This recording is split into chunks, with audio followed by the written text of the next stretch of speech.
Halos lahat ay nagtatanong doon sa aming bayan, sa gitnang kanluran na aking pinagmulan.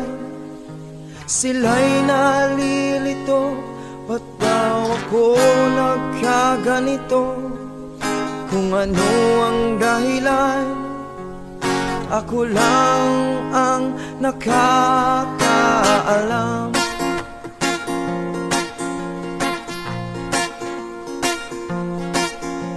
Magulang ko'y ginawa na ang lahat ng paraan upang mahiwalay sa aking natutunan.